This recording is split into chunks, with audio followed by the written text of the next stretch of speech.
Oman প্রবাসী এবং নতুন যারা ওমানে যাওয়ার পরিকল্পনা করছেন তাদের জন্য 2026 সালের জুনের শুরুতেই ভিসা ও রেসিডেন্স কার্ড, প্রবাসী কার্ড নিয়ে বেশ কিছু বড় এবং গুরুত্বপূর্ণ আপডেট এসেছে।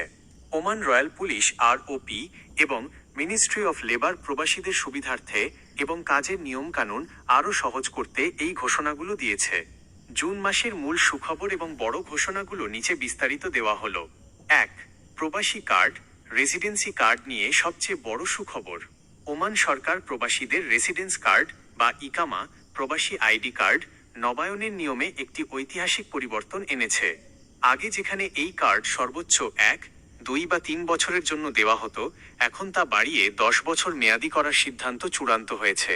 10 বছরের বৈধতা, যোগ্যতার ক্যাটাগরি ও রয়্যাল পুলিশের নিয়ম অনুযায়ী এখন প্রবাসীরা দীর্ঘমেয়াদী বা 10 বছর মেয়াদি প্রবাসী কার্ড পাবেন।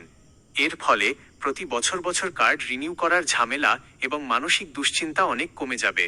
ফি নির্ধারণ, নতুন নিয়ম অনুযায়ী এই প্রবাসী কার্ডের জন্য প্রতি বছরের ফি ধরা হয়েছে মাত্র 5 ওমানি রিয়াল, অর্থাৎ দীর্ঘ মেয়াদের জন্য নিলেও খরচ অনেক সাশ্রয়ী হবে।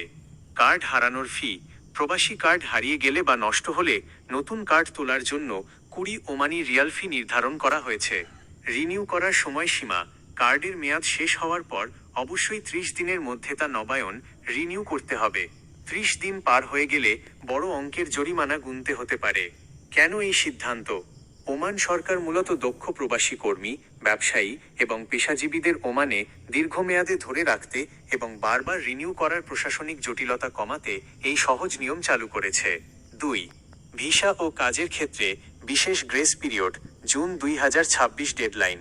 ওমানের মিনিস্ট্রি অফ লেবার এবং বিদ্যুৎ ও খনিজ সম্পদ মন্ত্রণালয়ের অধীনে টেকনিক্যাল সেক্টরে কর্মরত প্রবাসী ভাইদের জন্য একটি বড় ঘোষণা রয়েছে, যার ডেডলাইন 1 জুন 2026 থেকে কার্যকর শুরু হয়েছে। প্রফেশনাল লাইসেন্স বাধ্যতামূলক। ওমানে যারা টেকনিক্যাল বা কারিগরি কাজ করেন, যেমন ক্রেন অপারেটর, ওয়েল্ডার, ইলেকট্রিশিয়ান এবং বিভিন্ন টেকনিশিয়ান, তাদের জন্য কাজের সরকারি প্রফেশনাল প্র্যাকটিস লাইসেন্স বা কাজের যোগ্যতা সনদ নেওয়া বাধ্যতামূলক করা হয়েছিল। কড়াকড়ি নিয়ম, সরকার যে বিশেষ সময় গ্রেস পিরিয়ড দিয়েছিল তা এই জুনের শুরুতেই শেষ হচ্ছে। এখন থেকে এই টেকনিক্যাল পেশাগুলোর জন্য নতুন কাজের পারমিট, ওয়ার্ক পারমিট ইস্যু বা পুরনো পারমিট রিনিউ করতে গেলে অবশ্যই এই বৈধ প্রফেশনাল লাইসেন্স দেখাতে হবে। তাই ওমানে যারা এই ধরনের টেকনিক্যাল কাজ করছেন তারা দ্রুত নিজের লাইসেন্স বা সার্টিফিকেট নিশ্চিত করে নিন। 3. গোল্ডেন ভিসা ও ফ্যামিলি ভিসা সহজীকরণ।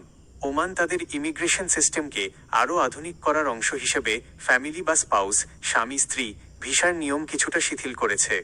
বিশেষ করে যারা ইনভেস্টর বা গোল্ডেন ভিসাধারী কিংবা নির্দিষ্ট কিছু সাংস্কৃতিক ও পেশাগত ভিসায় ওমানে আছেন, তারা এখন খুব সহজেই তাদের প্রথম স্তরের আত্মীয় স্বজন এবং জীবনসঙ্গীকে ওমানে নিয়ে আসতে পারবেন। প্রবাসী ভাইদের জন্য জরুরি পরামর্শ। 1. আপনার ওমানি আইডি বা প্রবাসী কার্ডের মেয়াদের দিকে খেয়াল রাখুন। মেয়াদ শেষ হওয়ার 30 দিনের মধ্যেই কফিল বা কোম্পানির মাধ্যমে রিনিউয়ের ব্যবস্থা করুন। 2. ওমানে ফ্রি ভিসার নামে এসে দালালের খপ্পরে না পড়ে সবসময় চেষ্টা করবেন কোনো বৈধ কোম্পানি বা নির্দিষ্ট স্পন্সরের অধীনে আসতে, যাতে আইনি কোনো সমস্যায় পড়তে না হয়।